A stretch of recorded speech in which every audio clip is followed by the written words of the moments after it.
Welcome to this episode of Fantasy Baseball Picks and Bets on the Mayo Media Network. I am Garion Thorne, and this video, as it always is brought to you by Prize Picks. We are breaking down everything you need to know for Tuesday, May 11th, and the 12-game featured slate on DraftKings. That gets going at 7 p.m. Lots of time to set your lineup. So, in the meantime, let's talk about some Prize Picks right off the top. If you guys haven't signed up at Prize Picks yet, if you're new to the show, there's a deal. There's always a deal. Promo code MMNMLB when you are issuing your first deposit, and that first deposit can be matched up to $100 when you use that promo code. So do that and then play these two picks on Tuesday's slate. We're going to get things started with Giancarlo Stanton. 7 is his fantasy point prop. I think he goes over 7 fantasy points. I mean, right now, Giancarlo Stanton has an average exit velocity of something like 98, 99 miles per hour. If he makes contact, he's going to do some damage. And really, aside from, I think there's like a couple guys who might have a better WRC plus, but across the last 2 weeks, 12 games for Giancarlo Stanton, specifically 56 plate appearances for Giancarlo Stanton, he's essentially been the best hitter in the American League. In that 56 plate appearance sample, 500 OBP and a 251 WRC plus. He is always a danger to hit a home run whenever he steps into the batter's box. So 7 fantasy points just doesn't seem like a lot for one of the premier hitters in baseball, but again, one of the hottest hitters in baseball, hitting in a premium lineup spot. The matchup is kind of interesting. It's Luis Patino is the expected starter for the Rays. He has pitched very well so far this season. We'll actually get into some of his numbers and his splits in a little bit, but Patino probably isn't going to pitch more than 3 or 4 innings in this game. There's some expectation that maybe Ryan Yarbrough is going to pitch in bulk behind Patino. That would give Stanton, who has historically great numbers against left-handed pitching, the possibility of a plate appearance or 2 against a left-handed pitcher. Either way, the Rays bullpen isn't quite what it was last season.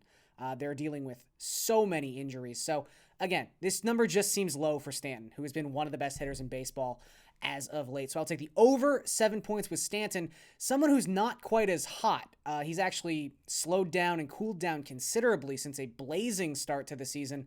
Let's go with Vladimir Guerrero Jr. to get back on track on Tuesday. His fantasy point prop on Prize Picks is 7.5. Again, I think that's kind of low, especially considering he's going up against Bryce Wilson, who has not been good so far this season. In fact, he's expected to be recalled from AAA to make this start for the pitching desperate Braves. This is a team that just signed Tanner Roark, so that's kind of where they are with the back end of their rotation. It's a taxed bullpen as well across the last 2 weeks. Atlanta ranks 2nd in the National League in innings pitched by their bullpen.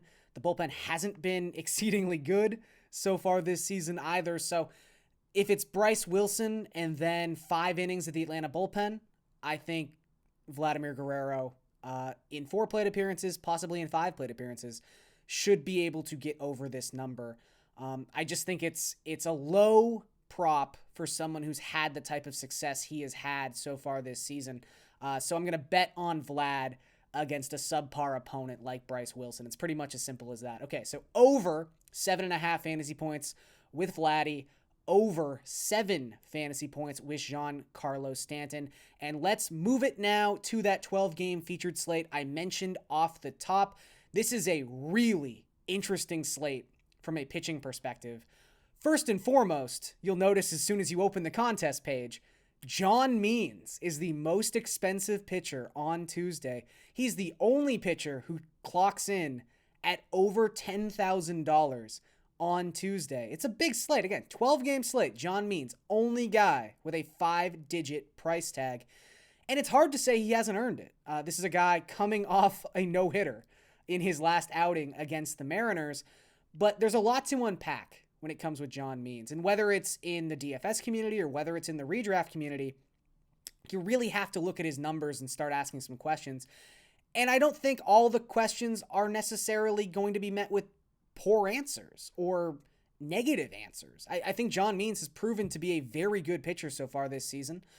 He's someone who he's always had a very good changeup. And so far this season, that changeup is registering a 25.5% whiff rate. This is someone who right now, maybe the expected ERA is a run and a half higher than his actual ERA, but that's really more of a reflection of the fact that his actual ERA is bonkers low. So, there's always going to be a little bit of give and take with the differential between ERA and expected ERA, but it is worth pointing out that of the 67 qualified pitchers in baseball heading into Monday's slate, Means has the lowest BABIP at 158 and the highest strand rate by a wide margin. He has stranded every runner so far this season, 100% strand rate. The next closest qualified pitcher comes in under 91%. So there's obvious regression that's going to happen with John Means. He'll probably allow a hit on Tuesday. How's that for some regression?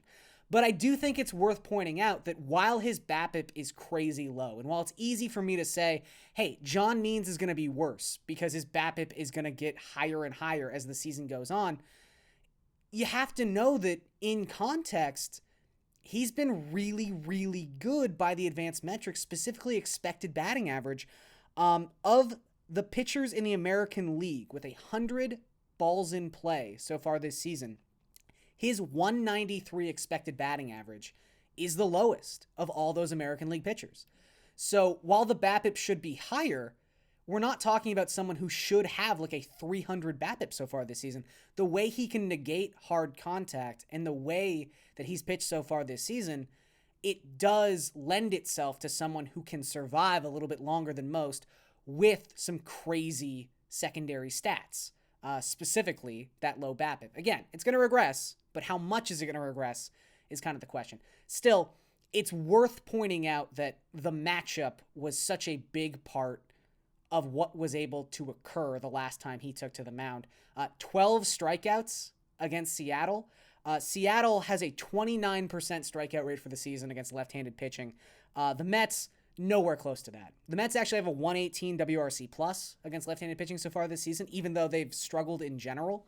And some of their best right-handed bats are not in the lineup. They're on the IL. So it's not, I wouldn't say it's a bad matchup. I'm not afraid of the Mets right now, but this is very expensive for John Means. And I think specifically on this slate, there's so much intriguing pitching options in the mid-tier that I don't think I'll have, I would say a high amount of John Means shares, but to be honest, I might not have any John Means, even though he's been pitching very, very well. And again, the differential between the actual numbers and the expected numbers might not be as stark as you think. Okay, let's get into some of those cheaper pitchers because, again, really, really interesting slate when it comes to mid-tier options at pitcher. There's a matchup between the Twins and the White Sox, and I honestly think both pitchers in this game could be viable options. We'll start with the more expensive of the two. Kenta Maeda, he has been struggling so far this season, but he is $7,600, so right off the bat, very cheap for someone of Maeda's pedigree.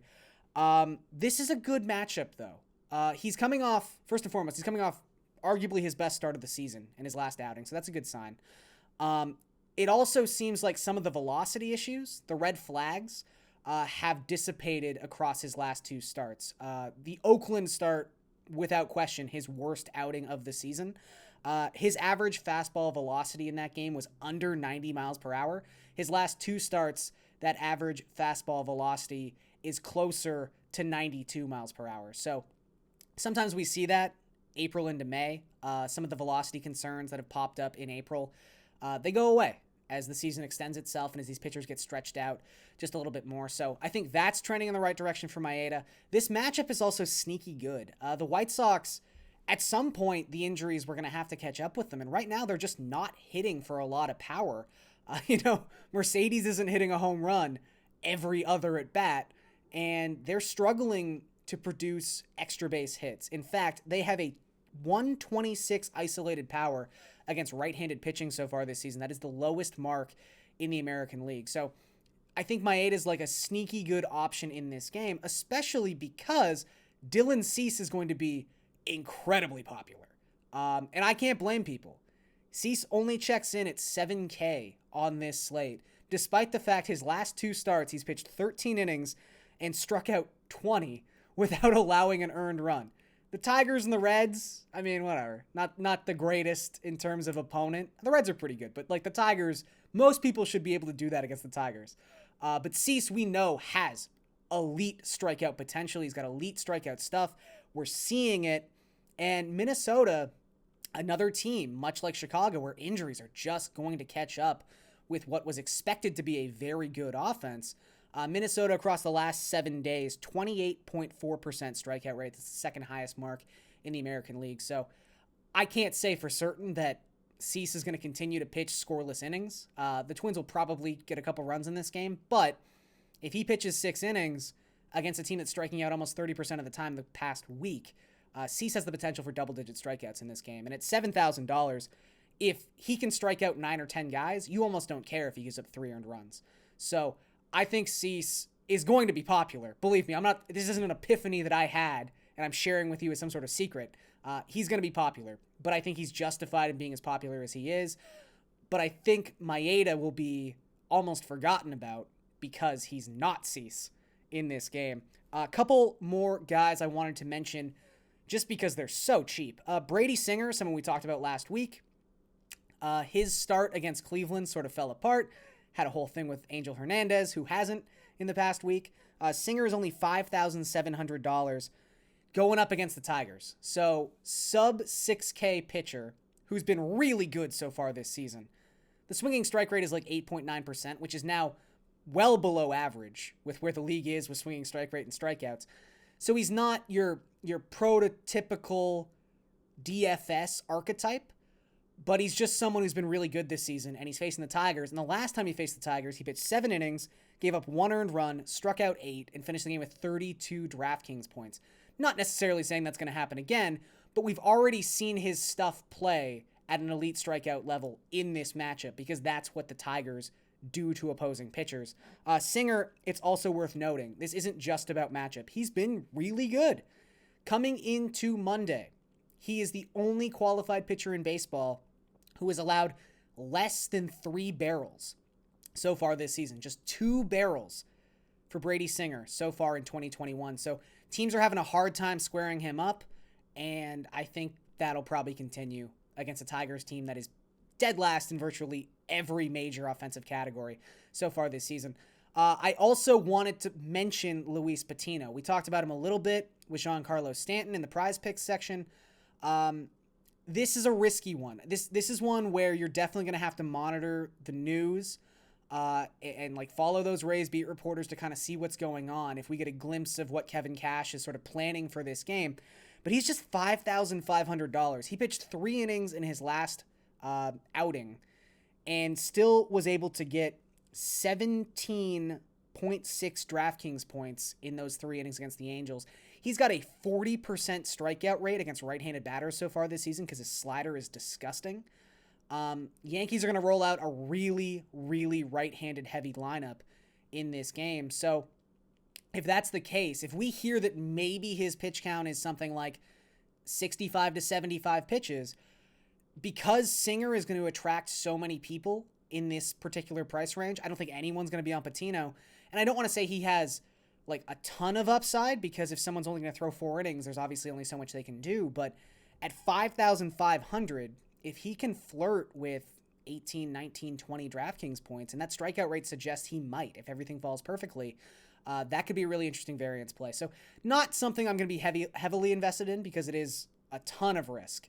But I do think Luis Patino is a name to at least keep an eye on as we get closer to the start of Tuesday's slate. Running a little bit long here, so I'll kind of shorten the stack segment here. But I think it's pretty obvious, especially with the amount of money you are saving or going to be able to save at pitcher on this slate. Money's not really an issue when it comes to bats. If you want to stack the Padres in Colorado, stack the Padres in Colorado. Get Tatis in there. Get Machado in there. I did want to single out Trent Grisham, who is 4,300. That almost seems like a misprint. This is someone who is batting second.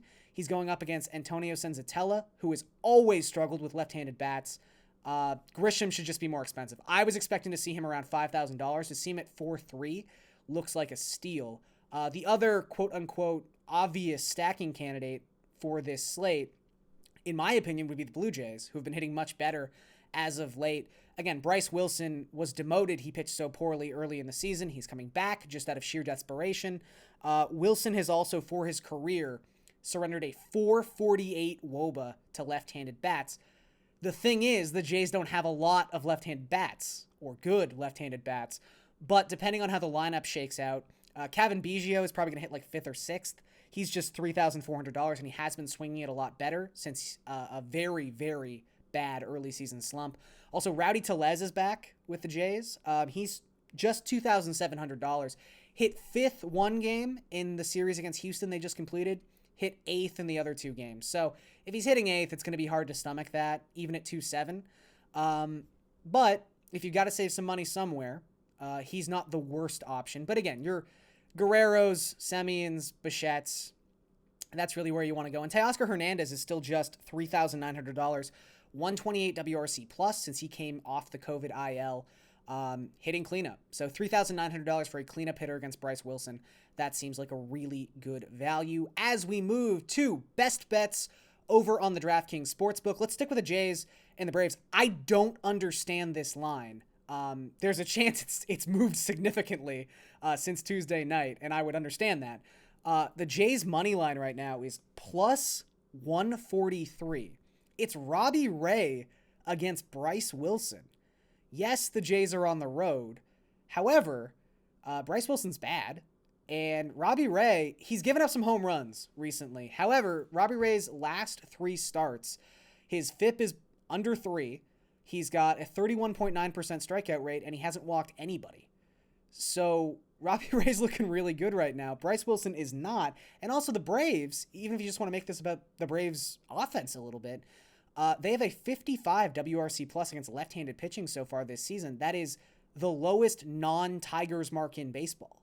So they've struggled against lefties. Bryce Wilson's bad. I know they're at home, but plus 143 seems really generous. So I will hop all over that. I mean, as long as they're underdogs in this game, I would take a serious look at plus money for Toronto on the money line. St. Louis is another road dog I like on Tuesday. They are plus 105 right now on the DraftKings Sportsbook. It's Kim against Peralta. Peralta kind of blew up early in his last start. Not saying that's going to happen again necessarily, but Kim has been very good in his last 2 starts, just 1 earned run in both of those games. The Cardinals in general, 9-2 in their last 11, and the Brewers just can't hit, and they're 2-6 in their last 8 games against a left-handed starter. So give me the Cardinals at plus money, give me the Jays at plus money, and that's going to do it for this episode of Fantasy Baseball Picks and Bets on the Mayo Media Network. I'm Garion Thorne. I'll catch you guys next time.